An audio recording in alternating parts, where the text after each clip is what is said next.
Hello and welcome. Today I will be opening up my camera bag to give you insider knowledge on lenses and strobe lights. These lovelies have special attributes that act like beauty cream, and I'm going to show you how. Join me in the studio and on location as Heirloom Snaps gets you one step closer to wedding ready.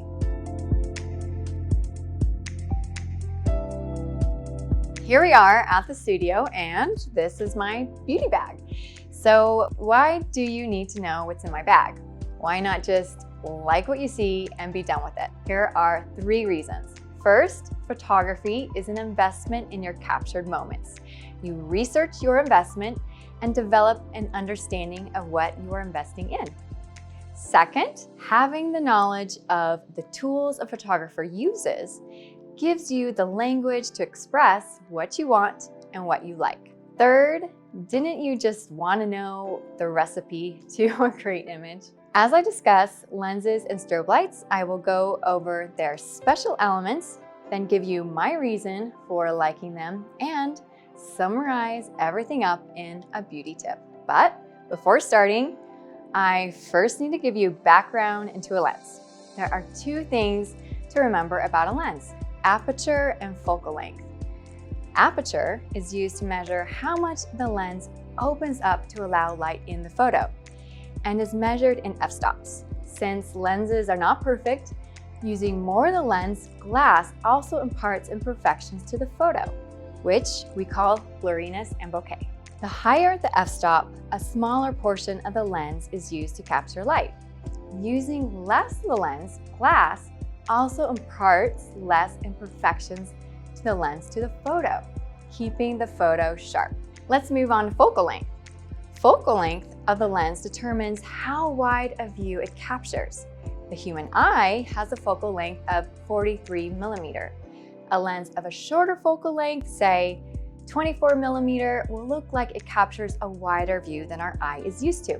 It's called a wide angle lens. We also say it widens the subject. A lens of a longer focal length, like 100 millimeter, captures a narrower view. We also say the lens is compressing the subject. Lenses that only have a fixed focal length are called prime lenses. Some lenses have variable focal lengths and are referred to as zoom lenses.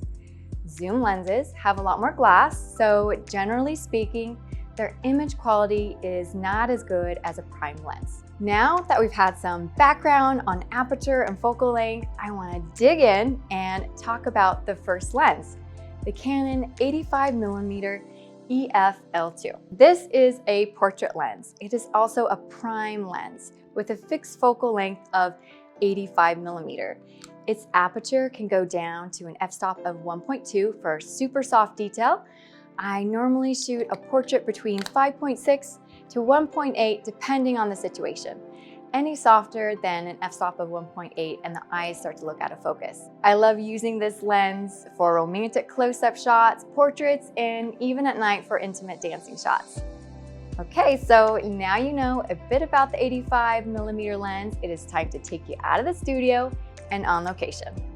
And on location, here I am with Amanda, our model for today. We will be comparing apertures using this 85mm lens to give you an in-depth look at the differences. Here we go. So I will be starting at f-stop 16.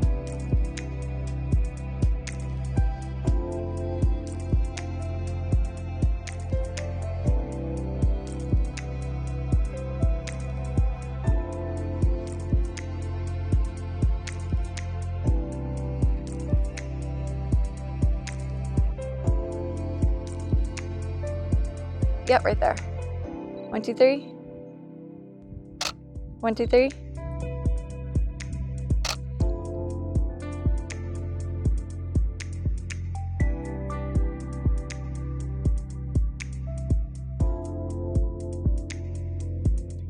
All right, let's go and take a look at the results. The image captured at f-stop 1.2 has little to no focus, a lot of blurriness.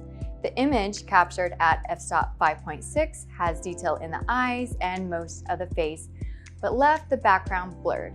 The image captured at f-stop 16 describes the background and the foreground in greater detail. Now, let's give what we are seeing a name. It's called depth of field. It's the portion of depth in view that is crisp and sharp. The greater the aperture, like f-stop 16, the greater depth of field. Smaller f-stops, like 1.2, mean a narrow depth of field. Before we leave back to the studio, I want to give you beauty tip number 1. Wide apertures blur unwanted detail. It's time to take a look at my 70 to 200 millimeter EF-L2. This is a portrait lens. The compression is phenomenal. It is also called a telephoto lens. It can reach an aperture of f-stop 2.8, which is perfect for blurring out the background and bringing you into focus. My favorite time to use this lens is for my lifestyle shots of you and your partner. It gives me the distance I need to let the two of you relax with one another. And with this lens, I want to show you focal length. Let's get back on location. Here we are again. I've switched lenses to my 70 to 200 millimeter, and I am now going to take 3 shots, composing each shot in the same way. First, starting at 70 millimeter, then 120 millimeter, and finally 200 millimeters.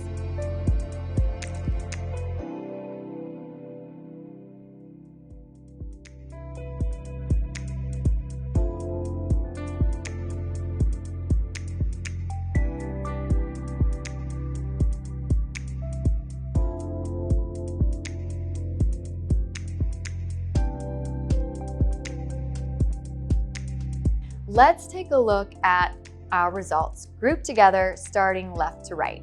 Notice how the background becomes more out of focus as we shift from 70 to 200 millimeter. The lens is also compressing the foreground with the background, especially at the longest focal length, 200 millimeter. This is a distortion, but is one that works to add softness to our image and focus on you. To sum it up, here is beauty tip number 2. Longer focal lengths direct the spotlight on you. I have one more lens for you, and it's the black sheep of the group. Let's take a look at Canon's 35mm EF-L2. This is not a traditional portrait lens, and its focal length is wide. It distorts the subject, making the subject closer to it appear wider than it is. It's a prime lens and opens up to an f-stop of 1.4. I love this lens for its distortion. It has that great energy. My favorite way to use this lens is with movement. Let's take a look at what I'm talking about back on location. Back on location, I will be photographing Amanda, but this time we are going to be doing some action shots and comparing them with traditional poses.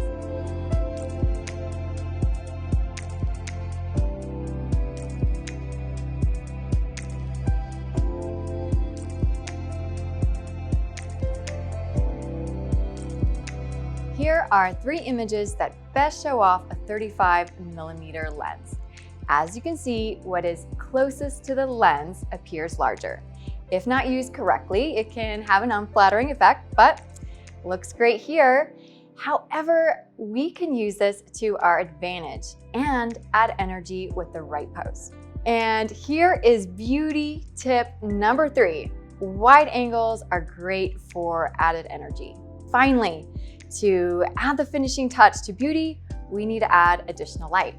We use B1X and D1 Profoto strobe lights along with an umbrella as a modifier and feather the light, which means I don't directly point the light at my subject. And here is beauty tip number 4. Feathering light is a photographer's dermabrasion. So let's recap what you need to know about a photographer's beauty bag and get you knowledgeable about your photography investment. Long focal lengths create a flattering compression. Aperture has the ability to sharpen and blur an image. Wide focal lengths distort subjects but also add energy. Feathering with off-camera flash evens out skin tone. There you have it, a photographer's beauty bag, lenses and strobe lights, the other beauty creams. Don't be shy, let us know how you use this video And don't go until you have subscribed. Your kudos brings you more to watch. This is Vanessa with Heirloom Snaps, getting you one step closer to wedding ready.